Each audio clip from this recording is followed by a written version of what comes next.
will be discussing about finite element, basic steps involved in finite element analysis. So basically we have 7 steps in the finite element analysis.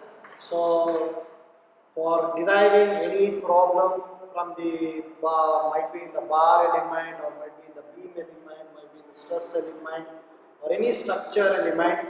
So these are the basic steps used in the finite element analysis.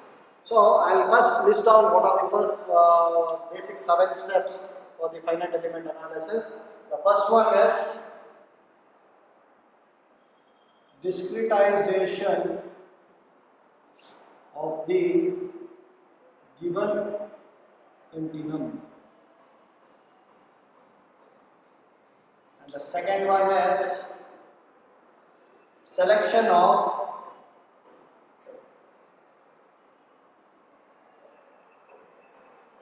interpolation models. And the third one is derivation of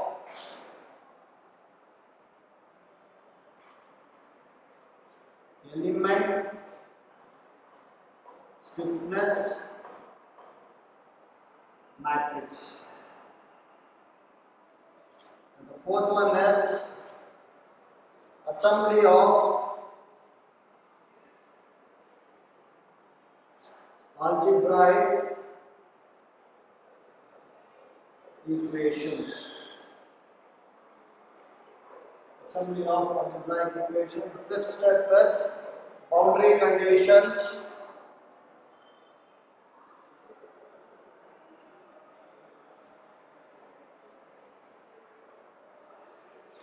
The sixth step is to find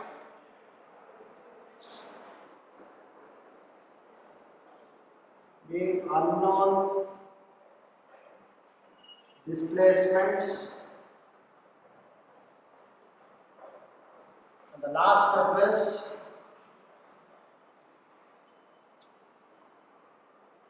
to find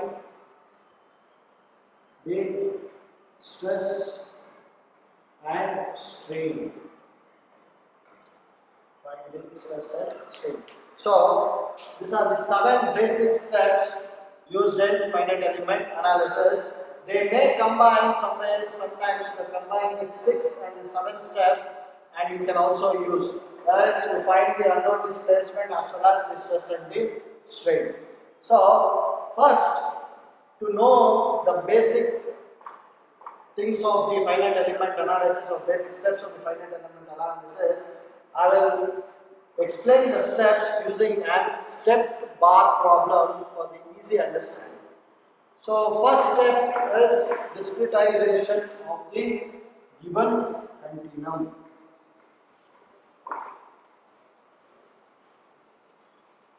Discretization. So take for example a 2D element.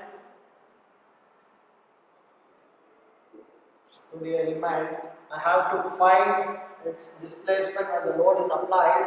So what I will do is, the first step in finite element is to discretize. So I will divide this element into known number of smaller elements.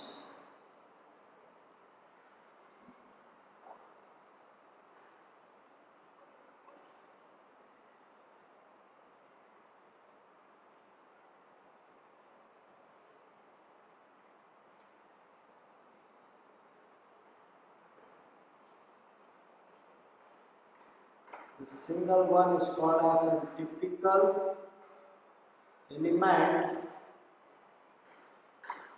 and the points joining this elements are called as nodes.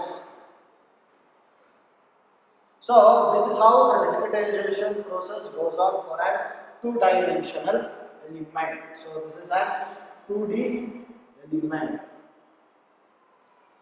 So likewise, if you want to discretize a one-dimensional element, you use line element, whereas to discretize a two-dimensional element, we use triangular element or rectangular or square element. Likewise, for a three-dimensional element, if you want to discretize a three-dimensional element, then we will be using a tetrahedral element or an hexahedral element. So, likewise, the first step says the discretization of the given continuum. So, there are some basic requirements for the discretization of the continuum. That is, you have to know how will you discretize by knowing its dimension of the problem, by knowing the shape of the body, next by accuracy of the result required, and the fourth one is the cost and the time required. So these are some basic things what depends on the discretization. So next, so to illustrate the same thing as I told you earlier, I'll take an example of a bar element. So I'll consider a step bar.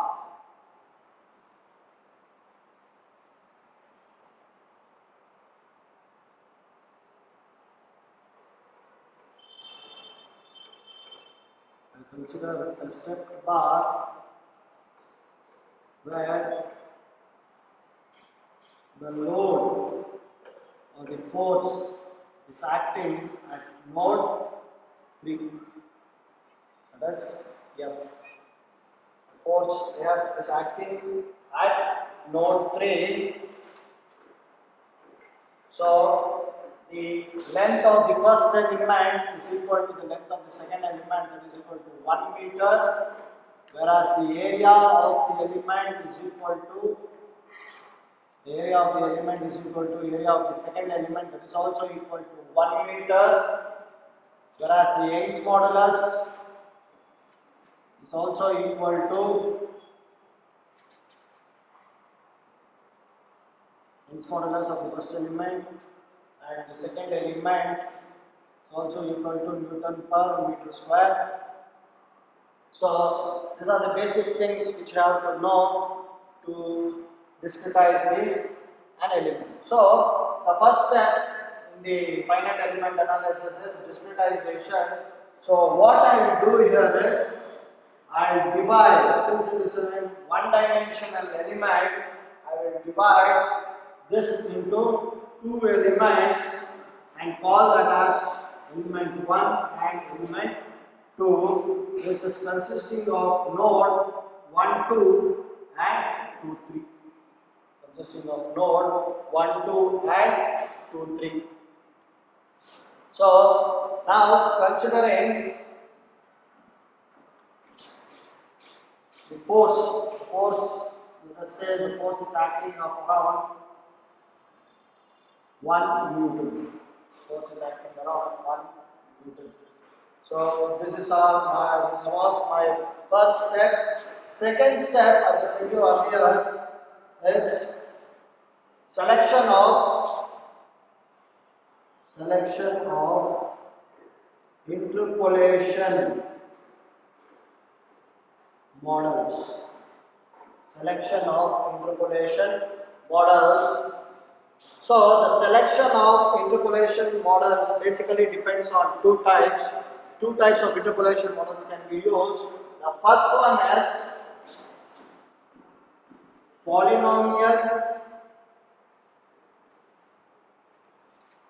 model, and the second one is trigonometric model. Trigonometric model. So there are two basic interpolation models that are widely used in finite element analysis. One is the polynomial model, and the other one is the trigonometric model. So this step basically does not holds good for the basic step. When we are using different methods like random rates, Euler-Lagrange's equations, and when we are using Galerkin's method, this step basically holds good. So upon these two models, polynomial model is widely used. Why it is widely used is because it is easy to handle, Mathematical calculations or formulations are easy, as well as the solution you can get with the minimal steps. Whereas when comparing the trigonometric, you have to use many mathematical solutions to find the results. So, polynomial models are widely used in the finite element analysis. So this how the selection of the models, displacement models, depends on the three factors, that is the type and the degree of the displacement model. Next is the particular displacement magnitude that describes the model. And the last one is the model should satisfy certain requirement. There are some assumptions which are usually made. That is why we call finite element analysis is an assumption method. So the next coming to the third step.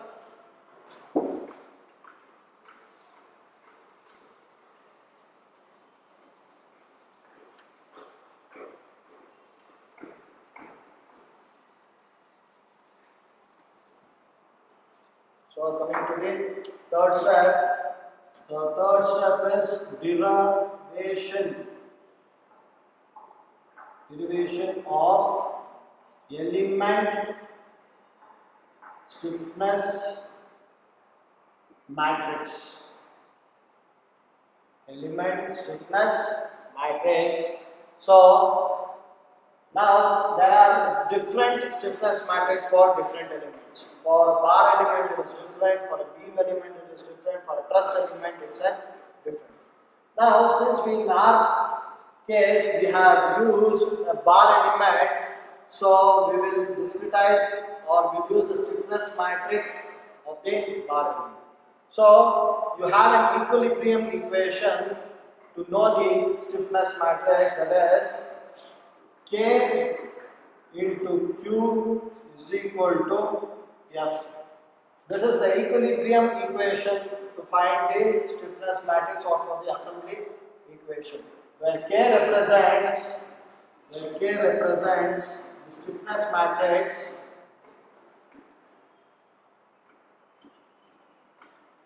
Q represents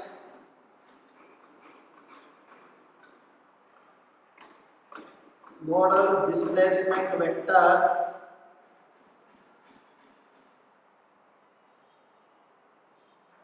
and F represents nodal force vector. So K represents stiffness matrix, Q represents the nodal displacement vector, and the F represents nodal force vector. So this is the basic thing. Now coming back to our problem. So the stiffness matrix, as we learned in the earlier classes, the stiffness matrix for a bar element is given by K is equal to AE by L 1 minus 1 minus 1 1. So this is the stiffness matrix for a bar element. Now since what I have done, I have discretized this stepped bar into two elements. What I do is first I have to find K1, that is stiffness matrix for the first element, as well as the stiffness matrix for the second element. So K1 is area, you know, it is 1, Young's modulus is also 1, and length is also 1. So there is 1 minus 1 minus 1 1. So I will be getting the matrix as 1 into 1 minus 1 minus 1 1. So the matrix remains same. Whereas when I am going for the second element, that is K2, the formula remains the same, that is A by L 1 minus 1 minus 1 1. So for the stiffness matrix for the second element is 1 into 1 divided by 1 again. So minus 1 1. So I will get 1 into 1 minus 1 minus 1 1. So now to get my stiffness matrix, what I am supposed to do here is, I am writing here K is equal to K1 plus K2. This is my stiffness matrix. This is my element stiffness matrix. So I have to add it. So that step is known as the first step, assembly of algebraic equation. Assembly of algebraic equations. So to do that, we have to know two important things. One is the local node number and other one is global node number. So assembly of algebraic equation, I'll be writing here on the top.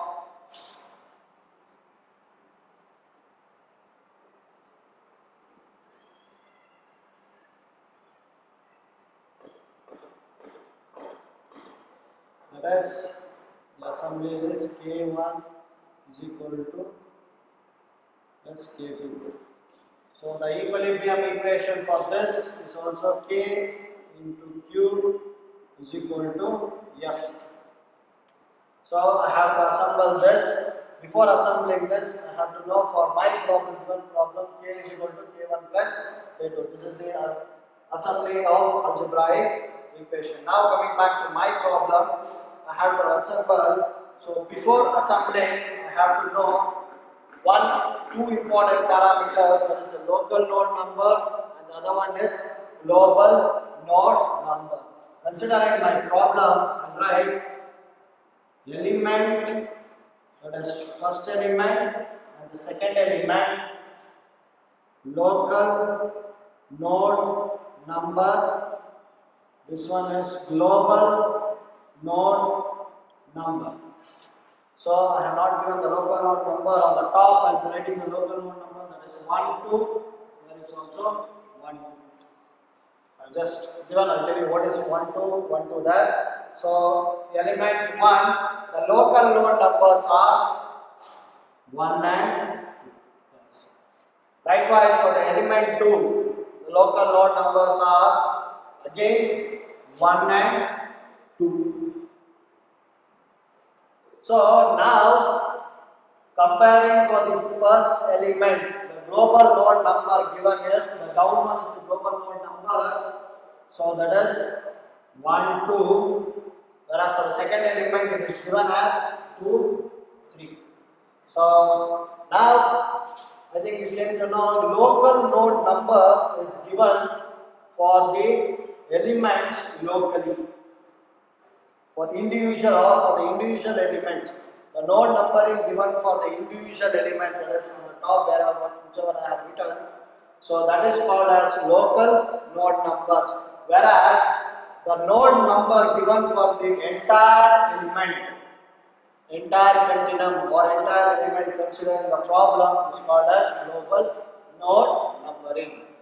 So the global node numbering is given for the entire element, whereas the local node numbering is given for the singular element, for a particular element. Now, the assembly equation, as I said you in my problem, I have K1 and K2. Now, we have to do the assembly equation based on global node numbering system. So, the assembly equation is done based on global node numbering system. So, I will write for the first element, as I have written here, global node number for the first element for the simple understanding 1, 2, 1, 2. Whereas for the second element it is 2, 3, 2, 3. So whatever I have written here is the global node numbering. How I have written is due to this table. For the element 1, the global node number is 1, 2, 1, 2. Whereas for the element 2, the global node numbering is 2, 3, 2, 3. So the assembly equation will be done based on the global node numbering system. So I will assemble for my problem. I will assemble the K stiffness matrix first of all. So I want K here. So as I said, K is equal to K1 plus K2. So K, I am writing K1 for the simpler understanding. First I will write the global node number. So So now from the first element, in place of 1 1 I have 1, so I will be writing 1. In place of 2 1 I have minus 1, I will be writing minus 1. Now you can observe from my problem, I don't have any element corresponding to 3 1 or any number corresponding to 3 1, so I will be writing it as 0. Likewise for 1 3 also I don't have any number, so I will be writing as 0. Now coming to the element 1 2. So for the 1 2 I have element minus 1, for 2 2 again I have plus 1. This was the assembly of the K1. Now we have to assemble the second element, that is K2. So to assemble K2 I have elements 2 2. In place of 2 2 again I have to add with the first element where there is a term 2 2 also, so I will be adding it. So 1, in place of 3 2 it is minus 1, whereas in place of 2 3 it is minus 1, whereas in place of 3 3 it is 1. So this is my global stiffness matrix. So I will be just replacing the adding the numbers inside it. 1 minus 1 0, 1 2 minus 1 0 minus 1 1. So this is my global stiffness matrix. But still now I have not achieved for Q and F. That is the equilibrium equation. So as I said you, Q is the global displacement vector. So global displacement vector I am representing here. If you want, I write it in once again in the diagram. I represent this as Q1, the node 2 as Q2 and node 3 as Q3. So I am representing it as Q1, Q2 and Q3. So this is my global displacement vector. Now the last term left out is global force vector. So I have to write F is equal to. So coming to my problem, I don't have force at node 1, so it is fixed. You can directly write it as 0, or you have a reaction force at the fixed end. As everyone knows, there will be a reaction force at the fixed end, so it can be written as R. So at node 2 again I don't have any force, so I will be directly writing as 0, whereas at node 3, you can observe here, at node 3 there is a force of 1 Newton. So I will be directly writing as 1.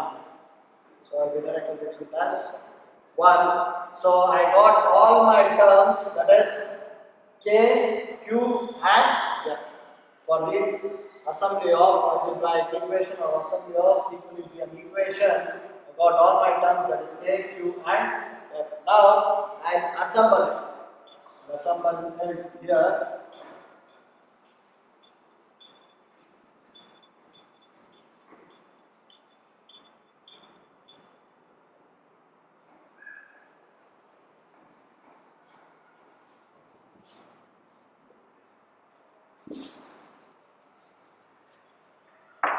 The rest K is equal to 1 minus 1 0, 1 2 1 0 minus 1 1. So this was my algebraic equation. So Q, as I said here, Q1, Q2, since there are 3 nodes, there will be 3 displacements occurring. So that is Q1, Q2 and Q3, and the force that is 0, 0 and F.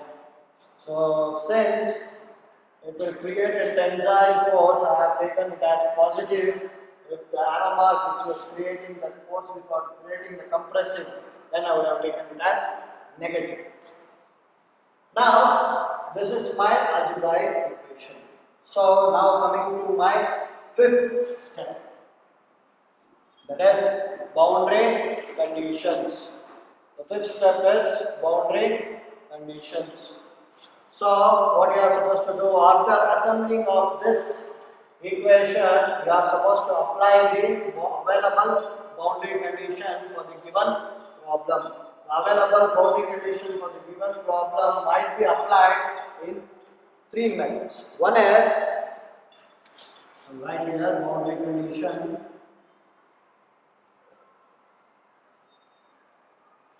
First one is penalty method.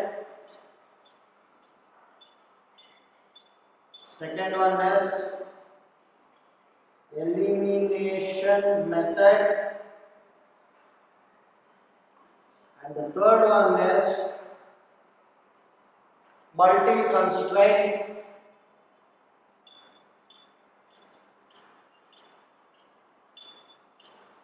Multi-constraint method. So these are the three available boundary conditions that can be applied for an assembled algebraic equation or assembled equilibrium equation. Upon these three, penalty method and elimination method are widely used in finite element analysis. So one is the penalty method and the elimination method that can be widely used in the finite element analysis. So I will be using elimination method for my given problem. So what does elimination method state is, if any of the node is fixed, corresponding row and column should be eliminated. Corresponding row and column should be eliminated. In my given problem, the node 1 is fixed. So the corresponding row as well as the corresponding column should be eliminated. Now considering my problem, what I will do here is I will use the elimination method to find the unknown displacements.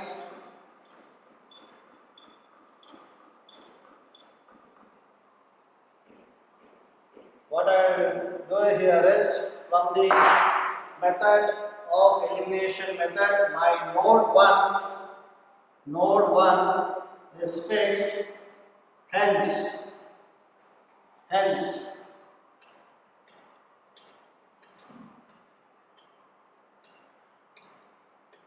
corresponding, that is column 1 and row 1 should be eliminated. So for my problem, I'll eliminate this column as well as this row. So what I have done is, by considering elimination method, I have eliminated the first column as well as the first row. After elimination, the remaining elements, I write it here, that is 2 minus 1 minus 1 1 into q1 into that is q2 into q3, that is equal to 0 1. That is equal to 0 1. So this was my boundary condition, application of boundary condition.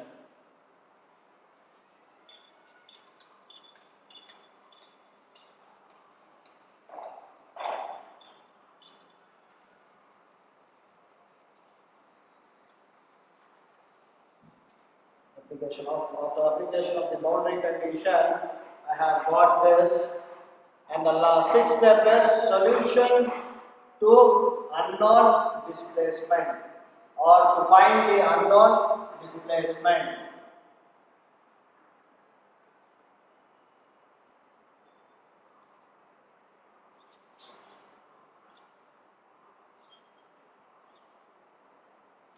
Find the unknown displacement.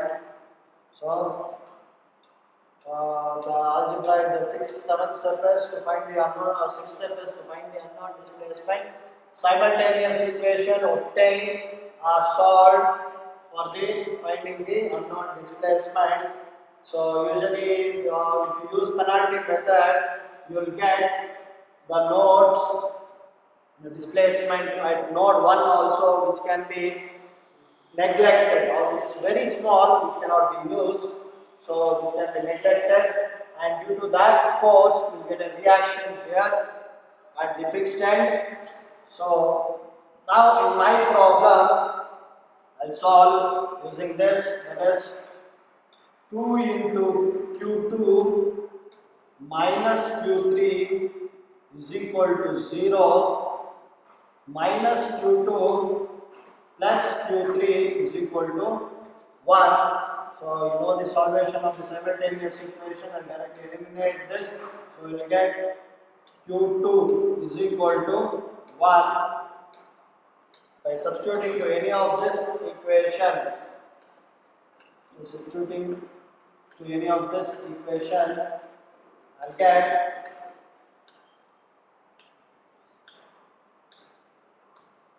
Q3 is equal to, so I got the displacement Q1 is equal to 1 meter and Q2 is equal to 2 meter. So I think now you got to know how to solve the simultaneous equation. So I have just solved it and I got my displacement at node 2 as 1 meter, whereas the displacement at node 3 I have got it as 2 meter. So this was my 6th step. Now coming to the 7th step, to find stress and strain. As I said earlier, both 6th and 7th step can be combined to find that. So before going to my 7th step, I'll write whatever I have got, the unknown displacement, that is Q2 is equal to 1 meter and Q3 is equal to 2 meter.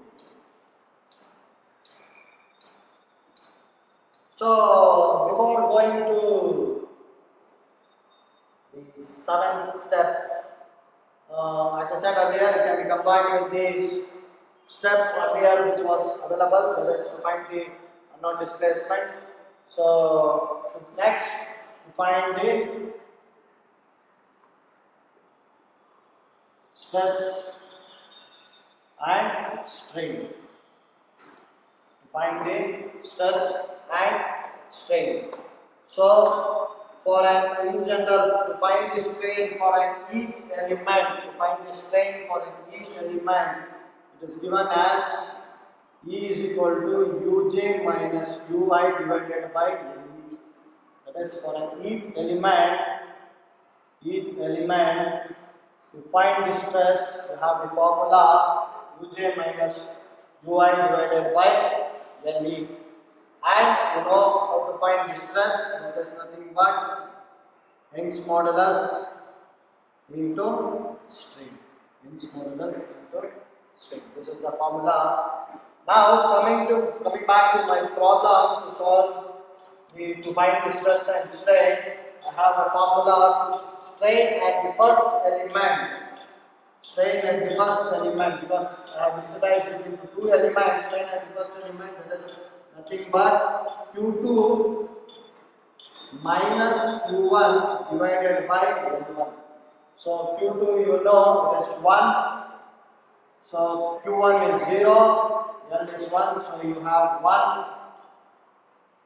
You have 1 unit. So likewise the stress you can find for the first element. X modulus you know 1 Newton. So strain is 1, that is also 1 Newton per meter square. 1 Newton per meter square. Sorry. And to find the strain in the second element, I have a formula Q3 minus Q2 divided by L2. Again, if I substitute Q2, it is minus 1 divided by 1. So I will get directly 1 unit. Whereas the stress also I can find out by using the formula Young's modulus into strain. Strain of the second element is 2. Again Young's modulus is 1, so it is 1 Newton per meter square. So this is my stress for the second element and stress for the first element, the strain in the for the first element and the strain for the second element. So this is how the basic steps of finite element analysis is carried out to find the for a given unknown.